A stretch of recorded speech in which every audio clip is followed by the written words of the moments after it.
How's it going, everybody? Welcome into the SFS channel. In this episode, I'll be breaking down 5 fantasy football wide receivers that I'll be buying low on here, or potentially looking to just go out and aggressively buy here due to some very favorable playoff schedules, situations that I view to be changing here very shortly, and overall the opportunity for these players to see their valuations grow down the stretch of this season and open doors for greater fantasy success. So I'm really excited about these 5 names. Let's dive right into things here and jump into our first player. All right, so again, we're going to be talking through 5 players, technically 6 in today's episode, that have really good playoff schedules or have changing situations, whatever the case might be. We'll be diving into all of the explanations as we get into each player in today's episode. But kicking things off here with Amari Cooper. So somebody, not exactly sure what episode it was, but I saw the notification pop up in my YouTube inbox on my phone. It basically just comes up kind of like a text message almost. But basically they were saying I'm sleeping on Amari Cooper. And I just want to let you guys know that is 100% not the case. We are doing no sleeping whatsoever. As a matter of fact, I've had my eyes peeled wide open at Amari since July, or whenever it was that we officially had the report on what Deshaun's final suspension number was going to look like here. So we're getting very close to the end of the 12-week suspension period. We've got 2 more games left to go with him serving that suspension. And after that, it's full guns a-blazing here. I'm expecting Amari to be the alpha wide receiver 1 in this offense and to have very, very productive ceiling numbers down the stretch of this season.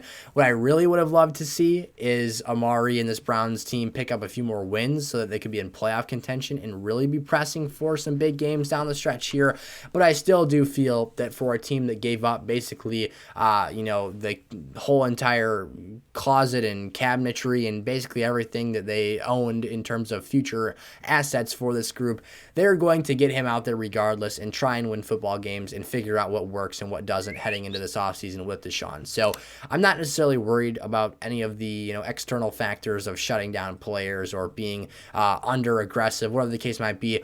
I am pumped to see Deshaun Watson take the football field for this team. Now, of course, there may be some rust, there may be some early struggles, but I do think that at the end of the day, having Deshaun Watson on this team and being a number 1 receiver proven through multiple organizations and franchises, Amari is going to see tremendous benefit from this quarterback tandem, or this quarterback wide receiver tandem. So I'm very excited here. Jacoby Brissett has done kind of just enough to keep Amari still an exciting fantasy player since week 1. However, things could have been a lot better this season. Amari is also coming off of, so you've got kind of a double-edged sword here. You've got, of course, the reason to buy a talented player after a down performance where he had just 3 receptions on 3 targets. That is not enough usage for him. And 32 yards, he was out-targeted and kind of outshined by DPJ this past week, who had 99 yards receiving, but I'm not going to buy into the fact that, I don't think Amari's the alpha anymore. That's not the case. I still believe he 100% is that guy.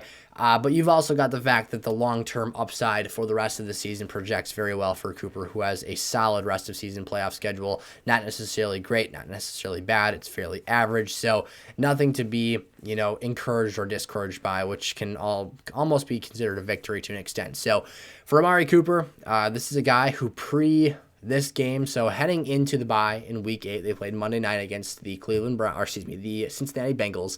He had 131 yards, enters the week 9 bye, and then comes out kind of on a lull here. So I'm looking forward to the situation with D-Watt. I hope that things can ultimately turn out well for that quarterback wide receiver duo, but at the end of the day here, it is a buy low opportunity.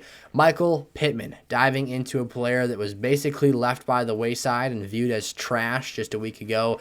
Sam Ehlinger did a number on this offense in a very bad way, creating a situation where no one was fantasy relevant or consistently relevant for this offense. However, now as we move into week 11 here, Matt Ryan's back under center. Matt Ryan, I saw a really good stat today. I believe it was 5 fourth quarter comebacks this season and 4 fourth quarter game-winning drives. He's been very solid and underrated in terms of his late game passing and overall ability to produce for Pittman this season.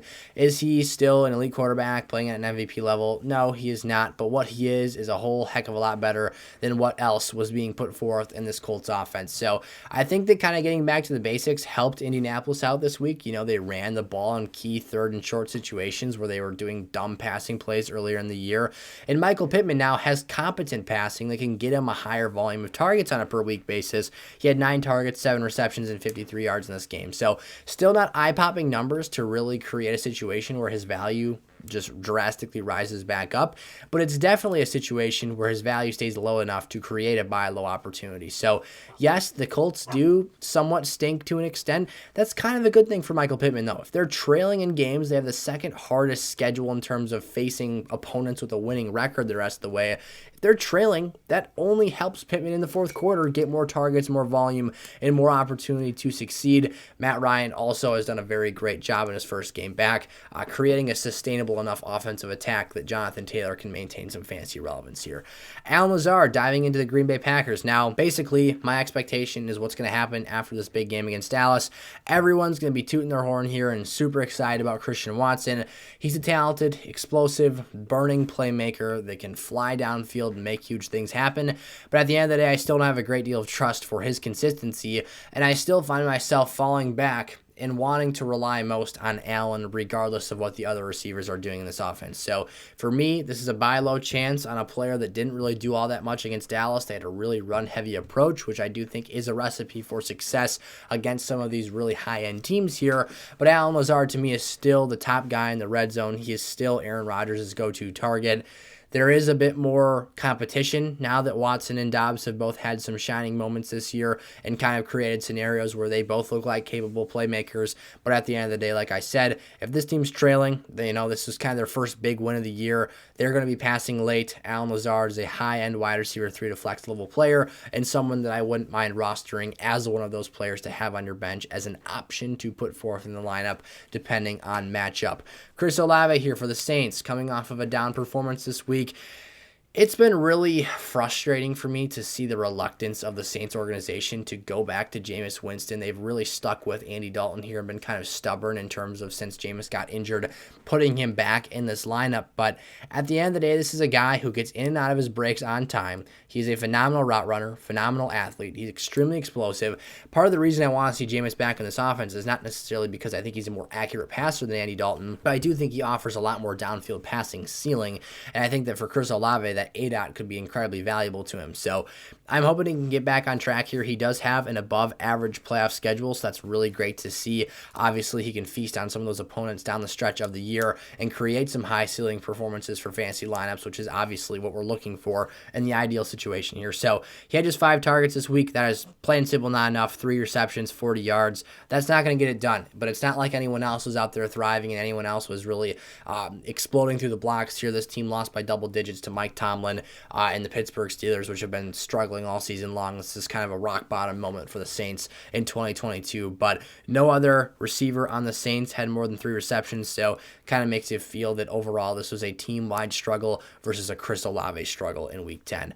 And then Jamar Chase, our big ticket buy of the week. So we've got Amari Cooper up there. He's going to command a probably respectable price here, but Jamar, who I expect to come back in about Week 13 against Kansas City, would be kind of my estimated date here. He's still got a couple of games to go before returning. He's coming off of a bye here, and who knows how the Chase owner in your league is doing. It's going to be a case-by-case scenario. If they are struggling, if they need production now, this is a great chance to go out there and buy a guy who's going to be back in a couple of weeks and be putting up elite numbers. The Bengals, so T. Higgins and Jamar Chase, this is why at the top of the video I said 5, but kind of 6 players on our buy low list for this week. So both Chase and Higgins, being teammates coming off of a bye week together, are players I would go out and make an offer for. But for Jamar Chase especially, that health and not being available for the next 2 games, I think really creates a nice and interesting buy situation for an incredibly elite playmaker. So if he can put up these just monstrous numbers down the stretch of the season, he's going to continue to do impressive things. He's going to continue to, I think it was 26 points in back-to-back games pre-injury or, leading up to the time when he was ruled out with that hip injury.